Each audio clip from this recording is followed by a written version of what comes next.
Hey guys, welcome back to the channel. So today we've got another review. Today I'm going to be reviewing this 2014 Chevy Corvette Premier Edition.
So pretty much this 2014 Premier Edition C7 Corvette was basically like, I guess, the launch edition for this model. It was only made in 2014 and only 500 actual cars were made, which is pretty cool. Each individual Premier Edition C7 Corvette actually does have a number plaque in the middle in the interior, and this is actually number 333 of 500. So these Premier Edition Corvettes, I'm going to be talking about a little bit more about the drivetrain in a minute, but pretty much it's basically just a C7 Z51 Corvette mechanically, but it is a Premier Edition, so it has a different interior, again, the number plaque, and a couple like little details that we're going to mainly be focusing on this walk around, because if you guys actually remember, I did about a couple months back, I actually did a review on a 2015 C7 Z51, except that car was actually black, and this is in the Laguna Seca blue, which is another thing unique to the Premier Editions. They only came in the Laguna Seca blue with the dark brown leather and suede interior, which we're going to talk about in a second. But I mean, personally, like, I absolutely love this Laguna Seca blue. It is my favorite color for this generation, and also the C7 is actually my favorite body style Corvette like ever. I just love the way they look. It's very, very aggressive, and even with the new C8s coming out, I still like, my favorite is the C7. I'd have to say probably mechanically my favorite Corvette is probably a C6 Z06, but I mean, aesthetically there's just no competition when it comes to the C7 in my eyes. Now, one thing also that I really do like about the overall like body design about the C7 Corvettes is that all these vents are actually functional. Like that vent right there is for cooling. That is also for cooling for the engine bay that's wide open. And also this duct right here, there's actually one on each side, and it actually delivers, it kind of cups the air and delivers it right down to the back wheel wells, I guess, to cool the brakes. Another thing I really like is the targa tops. I know it's not just specific to the C7s, but I just like overall in general, I really like how all the generation Corvettes, or most of the modern generation Corvettes, have that targa top. And personally, I do like the hard top a lot better than a soft top convertible. And also I have the trunk popped back here. I just want to show you. So basically this trunk, there's not a lot of trunk space, but it is just designed to hold that targa top. And I don't know if you guys could actually tell, but this targa top is specific to the Premier Edition. It is actually a clear like glass roof. It is tinted, so I guess it looks black right now, but if I were to like bring it out, which I'm not gonna because I don't want to break it, but it is actually see-through. It's just tinted, which is again something that is unique to these Premier Edition C7 Corvettes. So like I said before, mechanically this Corvette is pretty much just like the Z51 Corvettes of this generation. So that being said, it does come with the bigger factory wheels, and the only difference about the regular Z51s and the Premier Edition Corvettes, I believe, is that the Premier Edition Corvettes actually come with these chrome wheels, because you could actually see that obviously these are chrome wheels, and also this chrome Stingray badge, as well as right here on the actual seats, the Corvette emblem is chrome. I believe in the other regular Z51 I did, the Corvette emblem was kind of more like I guess this, where it actually has, you know, the checkered flag on the one side and the Chevy badge on the other. But on these, it's basically just kind of like the outline, and it's all chrome, which is just something that's very, very minor that is actually different about these Premier editions. So anyways, looking back at these chrome wheels, in the front they are actually 19-inch wheels, and in the back they are 20-inch wheels, which again is exactly the same as the Z51. The only difference is that these on the Premier edition are chrome, where the regular Z51s are just regular alloy. And on the front, these wheels are actually wrapped in summer tires that are 245s by 35s by 19s. And in the back, they are actually a little bit wider at 285s by 30s by 20s. Another thing that is exactly the same as the Z51 C7s are these big brake kits that come from factory. I mean, I don't know the exact specs of the rotors, but they look like 13, maybe even 14-inch rotors. Like, they're pretty big, and also does look like a triple or even 4-piston caliper in the front. And I believe on the back, it is just a dual piston caliper. So taking a closer look, you can see that these rotors are slotted. They're not, like, I guess, slotted all the way, but they are slotted from factory, which again just helps with the cooling. Honestly, you need every bit of, I guess, braking power you get when dealing with a drivetrain like this. Now, before I actually talk about the engine, I did just want to mention that this hood is either painted carbon fiber or painted fiberglass. I'm pretty sure it's fiberglass, but again, it only weighs 18 pounds. And something that is unique to these Premier Edition Corvettes is that it does have the black metallic stripe down the middle, which again, it's just something, another little feature that is unique to these Premier Editions. The overall drivetrain of this car is exactly the same to a C7 Z51, which does have increased power from the base C7, and it's pretty much just like the Z51. So underneath the hood, you can see the 2-valve per cylinder LT1 small block V8 that actually makes from factory 455 brake horsepower and 460 foot-pounds of torque, which is the same exact engine as the base, except this Premier Edition as well as the Z51s are, I guess, just tuned a little better. Now, what I find absolutely astonishing about this car is that I believe the electronically controlled top speed for these C7s is like 180, 185 miles per hour. And that's actually limited from factory, which is pretty insane. So I guess if you take the governor off, it's pretty much a 200 mile per hour car, in my opinion. We're seeing a lot of that nowadays with the modern technology. But what I still find fascinating is, even though this is a, you know, it's a 6.2 liter V8, it's a bigger V8, it's a bigger engine, you still have 21 combined average miles per gallon between, you know, city driving and highway driving, which is just absolutely insane. Like I did mention before too, you can see in here, like those vents are wide open, they are functional, so that definitely does get a lot of engine bay heat out of here. And also, I just want to take a look at this intake. Everything under here is basically just bone stock, but this intake is very, very well designed. It actually has like a little, like, kind of funnel right through, I guess, this lower grill right here. So it basically just traps all that air and brings it right to the engine, which, I mean, I find fascinating. As well as you can see, the air box is on the side there, kind of connected to the fender. So I'm sure there's another funnel that kind of goes back into the grill, which, I mean, honestly, I feel like there might be something aftermarket that has a slightly better design than that, maybe a little bit less restricted.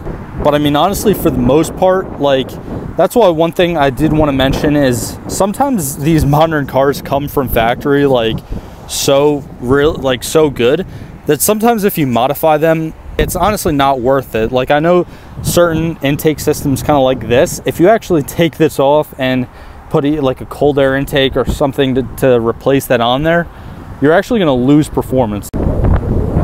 So now moving on to the interior, but still talking kind of about the drivetrain. In the middle here, you can see the stick shift. It is a 7-speed manual that are in these C7 Corvettes, exactly like the Z51 that I drove.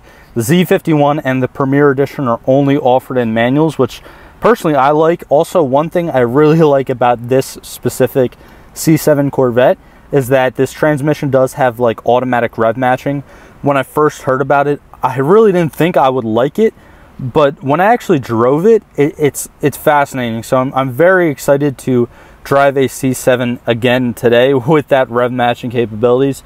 But just looking around at the interior, you do have the carbon fiber right here all throughout the, I guess, main driver side dash overlay. I don't think this is an overlay. I think this is real carbon fiber. And also you can see the dark brown leather with the peanut butter leather kind of stitching around, which I think is really, really cool. Up there, you are going to have the heads-up display when you're driving it. I'm pretty sure you can turn it off. I like the heads-up display off. I don't really like that. Specific to this launch edition, you do have the suede everywhere where there's not leather, which is really, really cool. You have the suede on the door panels, as well as the suede in the center of these seats, and on the border of the seats you do have the leather, which is different than the Z51 that I drove, because the Z51 I drove was pretty much all leather all the way around. Also, these A pillars here are suede, as well as up here, everything, all of this is suede. Before we drive it too, I did just want to show you guys this plaque here right in the center, right under like this display right here. So it says Premium Edition Coupe right there. It's the hardtop, and again, it's pretty cool. This is number 333 out of 500 made. Also, I just really love how pretty much all these modern Corvettes are very, very driver focused. You can see this kind of pillar right here, basically separating everything from the driver and the passenger. In front of the passenger, there's really nothing except for the AC vents right there, but literally all this is just kind of pitched slightly towards the driver, facing the driver. So now I'm actually gonna just start this thing up. It is push to start, and I did just want to show you guys the mileage on this car. It actually just has 6,178 miles on it, which is pretty awesome, especially considering that it is a 2014 model and it is now 2020, so it's very low mileage. You have the mode select option and also the traction control, which we are going to be putting off. So right now it's set to weather mode.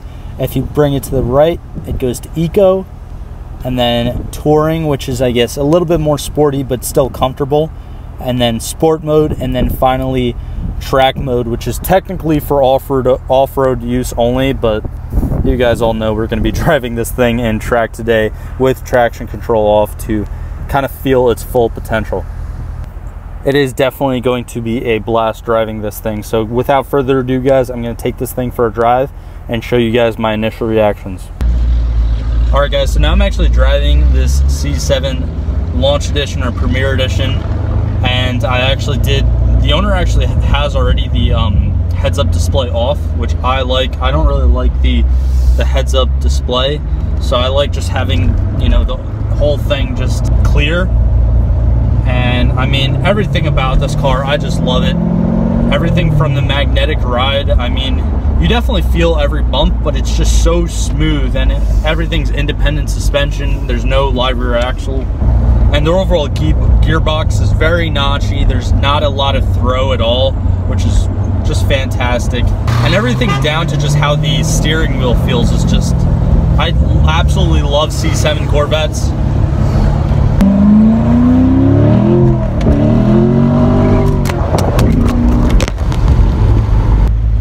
So as you guys just saw, I just kind of did a pull in this car, and one thing you definitely had to be conscious of is with traction control off and with it in track mode, it definitely will break the tires loose. And it was fine in first, but then when I went to second, it actually did spin a little bit, and that caused the kind of car to just jolt a little, and my camera fell down. But I mean, this thing is an absolute beast.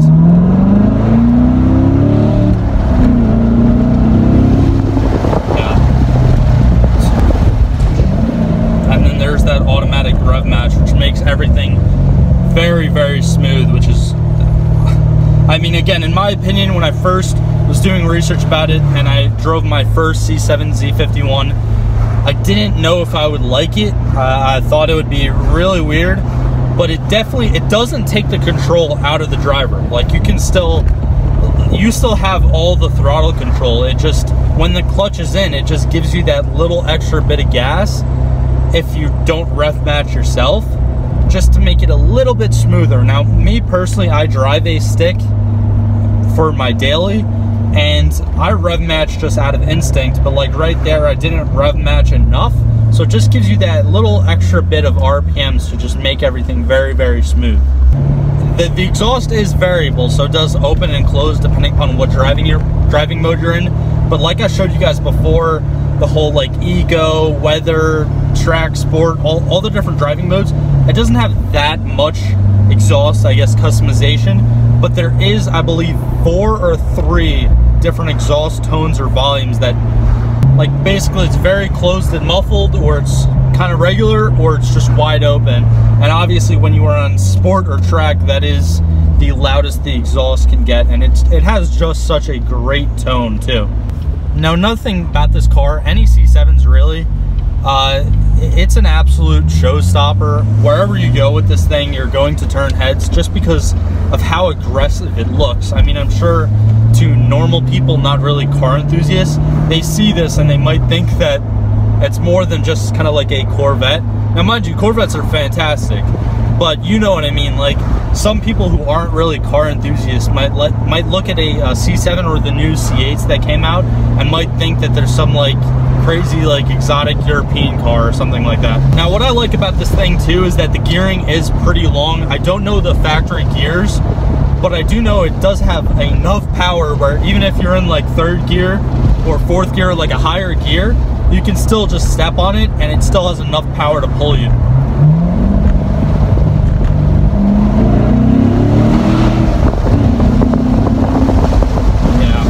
And what's crazy too is, there's the automatic rev match again, but what's crazy too is that as quick as it gets up there, like as quick as it accelerates, it's just as quick as it's braking, which is just, it's just fantastic. I mean, oftentimes some people, especially people who modify their cars, they're always looking to add power, but you can't forget the very important components of braking as well as suspension.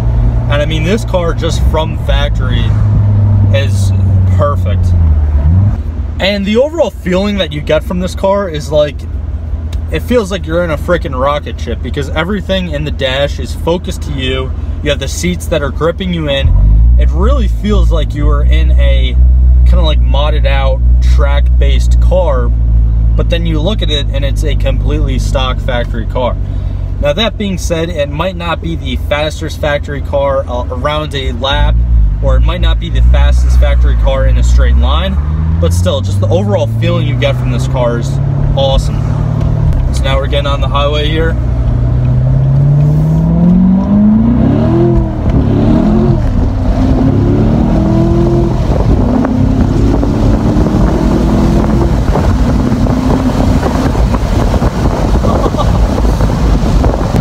That was absolutely wild. As you guys could see, I had to pedal it a little bit in 2nd and even 3rd, because again, with no traction control, it's giving you everything that it has, which I personally like.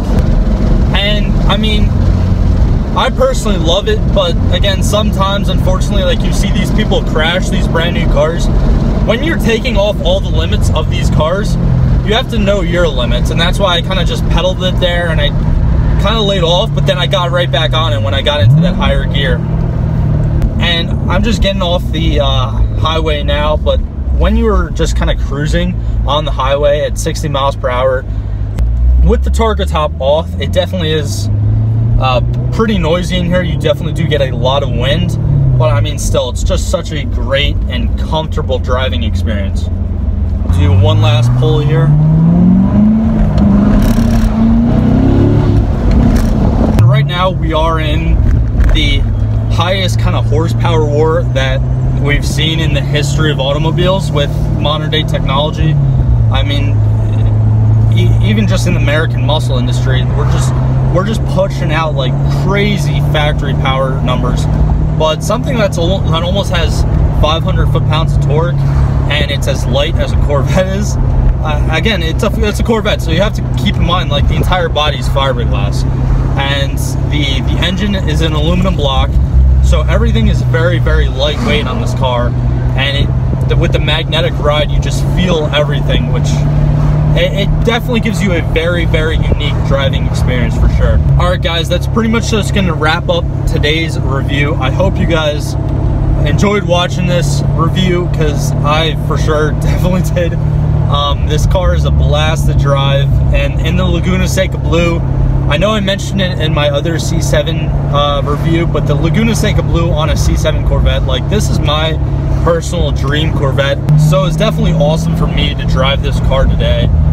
But again, let me know down in the comments below if this was informative. If you guys like this review, definitely be sure to leave a like down below and subscribe if you haven't already for more car reviews, DIY videos, as well as car show vlogs, and eventually builds in the future. I do have some plans for some builds that I can do. And like always, guys, thank you for all the support, and I'll see you guys in the next one.